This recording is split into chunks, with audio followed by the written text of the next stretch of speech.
Después del Adviento y la Navidad comenzamos el llamado tiempo ordinario o de los domingos verdes. Tiempo ordinario porque en él no vamos a celebrar ningún misterio extraordinario de la vida del Señor. A través de estos domingos vamos a conocer más y mejor a Jesús. En él están los principales tesoros de sabiduría y de amor. Hoy volvemos al Jordán, donde el pasado domingo contemplábamos a Jesús en su bautismo. Juan Bautista nos presenta al Señor diciéndonos que este es el Cordero de Dios que quita el pecado del mundo. Y concluye diciendo, y yo lo he visto, he dado testimonio de que este es el Hijo de Dios. Uniendo las dos frases del Bautista, podemos decir, este es el Cordero de Dios que quita el pecado del mundo porque es el Hijo de Dios. Así nos lo muestra el sacerdote momentos antes de la comunión. Este es el Cordero de Dios que quita el pecado del mundo, dichosos los llamados a la cena del Señor. Frase que es como una síntesis de nuestra fe en Cristo.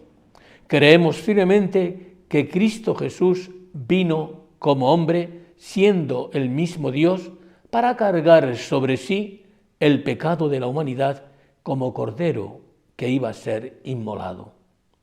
Esta denominación de Cristo, Cordero de Dios, tenía resonancias bíblicas para los judíos. Le decía mucho esta denominación del Mesías, Cordero de Dios. Primero, porque en la primera Pascua judía, la noche que el pueblo de Dios fue liberado de la esclavitud egipcia, Dios mandó por medio de Moisés que cada familia sacrificara un cordero para que, untando con su sangre las jambas de las puertas judías, se evitara la muerte de los primogénitos y para comer su carne en cena fraternal.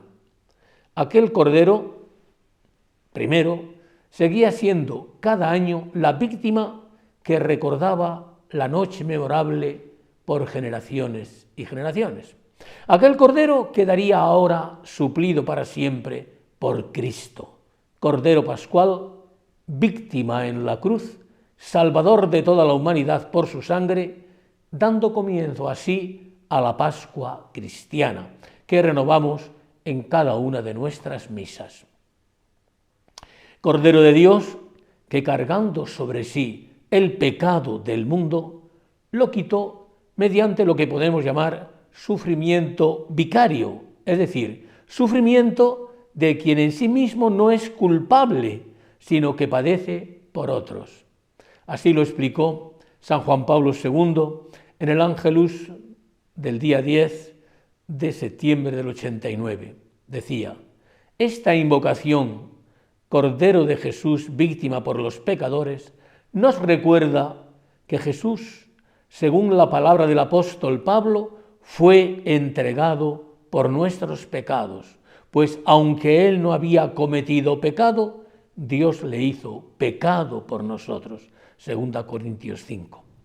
Sobre el corazón de Cristo grabó enorme el peso del pecado del mundo. Y continúa el pontífice. En él se cumplió de modo perfecto la figura del Cordero Pascual, víctima ofrecida a Dios para que en el signo de su sangre fuesen librados de la muerte los primogénitos de los hebreos. Por tanto, justamente Juan Bautista reconoció en él al verdadero Cordero de Dios. Recordemos, uno de ellos, Caifás, que era sumo sacerdote aquel año, les dijo, vosotros no entendéis ni palabra, no comprendéis que os conviene que uno muera por el pueblo y que no perezca la nación entera. Os pongo una parábola moderna que lo aclara de forma sencilla. Todos los pájaros sufrían bajo una atmósfera maloliente, infestada e irrespirable. Suspiraban por un cielo azul, limpio, pero una red extendida a lo largo y a lo ancho se lo impedía. Y así, cuando ya estaban próximos a ese cielo, topaban con la red y amargados debían desistir. Pero uno de ellos, uno de aquellos pájaros se arrojó con toda su fuerza y a gran velocidad impactó en la red, llegándola a romper. En ese momento todos los pájaros ya podían llegar al espacio ambicionado. Pero el pájaro libertador, a causa del terrible golpe en la red, cayó muerto, desangrado. Uno murió por todos. Cristo nos abrió y mereció la salvación perdida por Adán y Eva a costa de su muerte de cruz.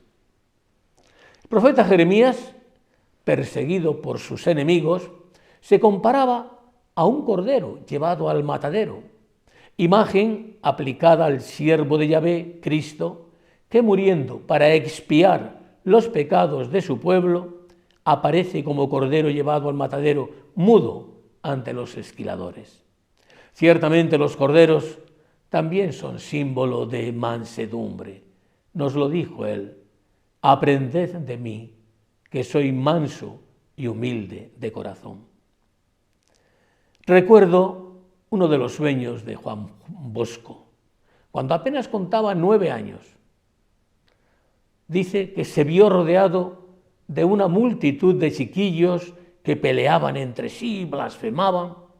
Juan Bosco trató de poner paz, primero con exhortaciones y después con los puños. Súbitamente aparece Jesús y le dijo: no, tienes que ganártelos con la mansedumbre y el amor. Y Juan Bosco, siendo ya sacerdote al final de su vida, escribía a sus salesianos: ¿cuántas veces, hijos míos, durante mi vida ya bastante prolongada, he tenido ocasión de convencerme de esta gran verdad?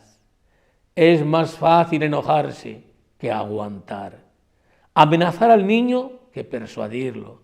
Añadiré incluso que para nuestra impaciencia y soberbia resulta más cómodo castigar a los rebeldes que corregirlos, soportándolos con firmeza y suavidad a la vez. En nuestro tiempo de insultos y crispaciones, hacen falta corderos mansos que transformen nuestra sociedad con paciencia y buen hacer. ¿Cuántas veces hacemos vida y dulzura? Significa morir, callar, sufrir y responder con perdón, buena cara y silencio a quienes nos hieren, nos injurian, nos perjudican. Dicen que cuando un elefante está alterado, nervioso, desasosegado, basta que le echen en la jaula un corderito para que el elefante se tranquilice. El padre Fernández, jesuita, predicaba un día en las plazas más concurridas de Nagasaki. De repente se acercó a él un hombre del pueblo como para hacerle una pregunta, y lo que hizo fue escupirlo en la cara. El misionero, sin soltar una palabra de queja, sacó su pañuelo, se limpió tranquilamente y continuó su sermón.